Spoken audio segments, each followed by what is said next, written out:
نماز کے بعد جو سب سے بڑا سبق جو آپ کی زندگی کو خوبصورت بنائے، نماز آپ کو فاؤنڈیشن دے گی، قرآن کی تلاوت آپ کو فاؤنڈیشن دے گی، حج زکوٰۃ روزہ آپ کو فاؤنڈیشن دے گا، لیکن جو بلڈنگ بنے گی اس بلڈنگ کا نام ہے اچھے اخلاق، اس بلڈنگ کا نام ہے حسن اخلاق۔ میرے نبی نے فرمایا کہ میں تمہارے اخلاق مکمل کرنے کے لیے بھیجا گیا ہوں،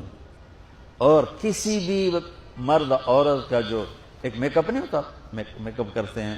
میک اپ کی مراد سروے نہیں کہ سرخی پاؤڈر تھپ لو، ہم نہاتے ہیں یہ بھی میک اپ ہے، ہم کپڑے بدلتے ہیں یہ بھی میک اپ ہے، ہم جمعہ کی تیاری کرتے ہیں یہ بھی میک اپ ہے، اور آگے لڑکی عورت کو زیب و زینت کی اجازت ہے تو تھوڑا سا اور آگے کر لیتی ہے، یہ سارا میک اپ ہے۔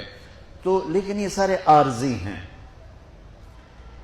وہ میک اپ جو آپ کو اتنا حسین بنائے کہ لوگ آپ پہ فدا ہو جائیں،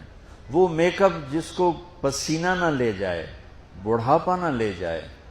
جس کو بیماری نہ لے جائے، جس کو موت بھی نہ لے جائے، وہ میک اپ ہیں میرے آپ کے اچھے اخلاق، میرے نبی والے اخلاق۔ میرے نبی نے فرمایا انما بعثت لاتمم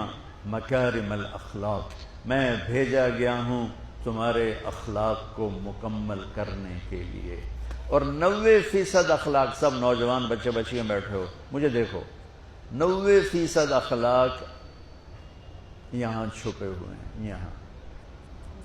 اگر آپ اپنی زبان پہ لقمان علیہ السلام کا فرمان، لقمان علیہ السلام جن کے نام پہ سورت آئی ہے قرآن میں، بیٹا میں چپ رہنے پہ کبھی نہیں پچھتا، میں ہمیشہ اپنے بول پہ پچھتایا۔